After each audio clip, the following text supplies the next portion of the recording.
हर इंसान अपने जीवन में बहुत सारी गलती करता है। जब भी उसका सीखने का वक्त आता है तो वह एक दायरा बना लेता है और फिर उसी दायरे में रहकर सीखता है और इसलिए वह कम अक्ल का रह जाता है। आपके साथ कभी न कभी ऐसा जरूर हुआ होगा। आप भी कभी न कभी ऐसा जरूर सोचते होंगे कि ये तो मुझसे छोटा है, ये मुझे क्या सिखाएगा, इसका तो धर्म ही अलग है, इससे मैं क्या सीखूंगा।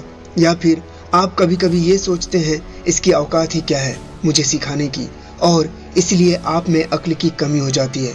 तो आज हम बात करने वाले हैं हनुमान जी के 5 ऐसे गुणों के बारे में जो हर इंसान के अंदर जरूर होना चाहिए। तो ध्यान से इन गुणों को सुनिए और सीखने की कोशिश करिए।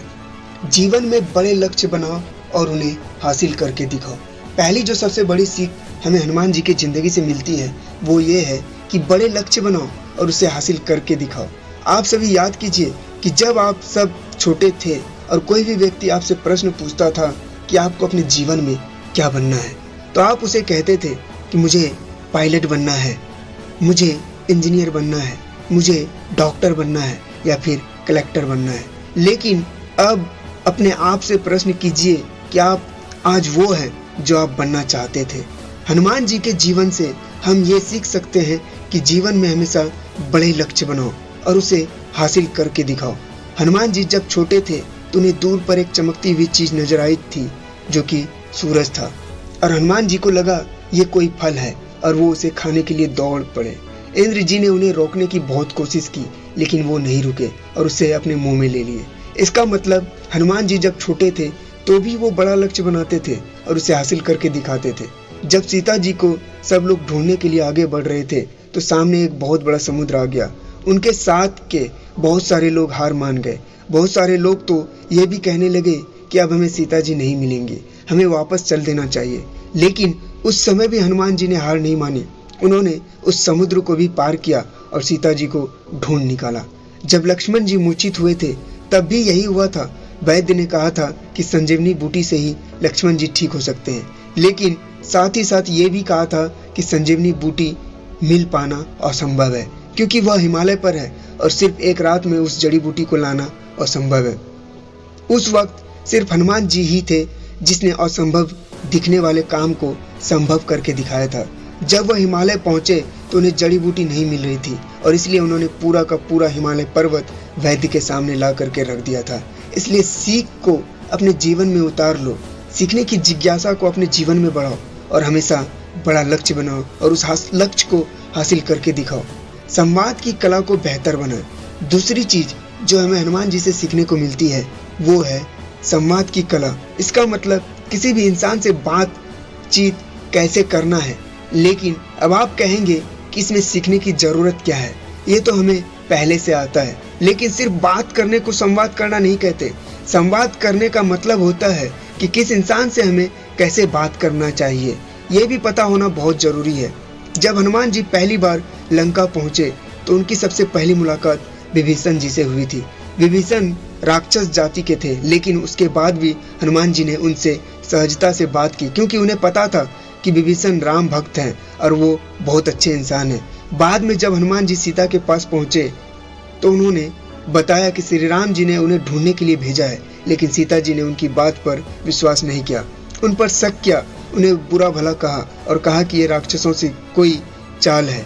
और इस बात से भी हनुमान जी को गुस्सा नहीं आया, परेशान नहीं हुए। उन्होंने बहुत ही विनम्रता के साथ सीता जी से बात की, उन्हें अपना परिचय दिया और जो शक सीता जी को था उस शक को दूर करने के लिए श्री राम के द्वारा दी गई अंगूठी को सीता जी को दिया। यहाँ पर संवाद का बहुत ही बड़ा रोल है। लेकिन जब हनुमान जी रावण से मिलने पहुंचे तो वहाँ पर कुछ और ही संवाद था। वहाँ पर हनुमान जी ने उन्हें अपने शक्तियों का परिचय दिया जो रावण हनुमान जी को सिर्फ एक वानर समझ रहा था। हनुमान जी ने बता दिया कि उनके अंदर कितनी शक्ति है। इसलिए आपको भी अपने जीवन में पता होना चाहिए कि आपको कब, कैसे और किस प्रकार से बात करना है। निरअहंकारी बने। तीसरा जो हनुमान जी का सबसे बड़ा गुण है जो हर इंसान के अंदर होना चाहिए वो है निरअहंकारी बने। इसका मतलब आपके अंदर अहंकार नहीं होना चाहिए। आज यदि जीवन में थोड़ा सा भी कुछ पा लेते हैं तो हमारे अंदर अहंकार आ जाता है, हम दूसरों को अपने से छोटा समझने लगते हैं। हनुमान जी यदि चाहते तो वो रावण को खुद ही मार सकते थे, लेकिन उन्होंने ऐसा नहीं किया। उन्होंने पूरी लंका को जला दिया लेकिन रावण को नहीं मारा क्योंकि वो श्री राम का आज्ञा का पालन कर रहे थे। एक और घटना है जिससे हनुमान जी से निरअहंकारी होने को हमें पता चलता है। जब हनुमान जी लव और कुश से लड़ने के लिए गए थे तब उन्हें पता चल गया कि ये दोनों श्री राम के संतान हैं, इसलिए उन्होंने उनसे युद्ध नहीं किया और खुद को लव और कुश के हाथों बंदी बनवा लिया। इसलिए आप जीवन में कितने भी बड़े हो जाएं, आपके पास कितनी भी ताकत आ जाए, आपको पता होना चाहिए कि उस ताकत का इस्तेमाल आपको कब करना है और कब नहीं करना है। आपको जीवन में कभी भी अहंकारी नहीं होना है। स्वभाव में ह्यूमर रखें। हनुमान जी की जीवन की चौथी सबसे बड़ी सीख है कि हर इंसान के अंदर ह्यूमर का होना बहुत जरूरी है। हनुमान जी हमेशा कुछ न कुछ करते रहते थे जिससे माहौल खुशनुमा बना रहा। लेकिन आप सोच कर देखिए, आपके आसपास में जो लोग रहते हैं वो हमेशा कोशिश करते हैं कि माहौल को कैसे खराब किया जा सके, और वो पूरी कोशिश भी करते हैं। लेकिन दुनिया के जितने भी महान लोग होते हैं उनके अंदर ये गुण अवश्य होते हैं। लक्ष्य मिलने तक विश्राम ना करें। हनुमान जी की पांचवी सबसे बड़ी सीख है कि आपको जब तक लक्ष्य ना मिल जाए तब तक आप विश्राम ना करें। हनुमान जी जब समुद्र को पार करने के लिए आगे बढ़ रहे थे तो मैनाक पर्वत ने उनसे निवेदन किया कि आप थोड़ी देर यहाँ पर आराम कर लें, लेकिन हनुमान जी ने मना कर दिया और कहा कि जब तक मैं अपने लक्ष्य को प्राप्त नहीं कर लेता तब तक मैं आराम नहीं करूंगा। हमें भी अपने जीवन में इस सीख को जरूर सीखना चाहिए कि जब तक हमारा लक्ष्य प्राप्त ना हो तब तक हमारे अंदर आलस और आराम की भावना नहीं आना चाहिए। एक बार फिर से इन गुणों को ध्यान से देखें और उन्हें अपने जीवन में अपनाएं, और इस वीडियो को लगातार 2 से 3 बार सुनें और अपने जीवन में उतारने की कोशिश करें। दोस्तों, अगर वीडियो अच्छी लगी हो तो लाइक करें, शेयर करें और हमारे YouTube चैनल रॉयल चैंपियन को सब्सक्राइब करना ना भूलें।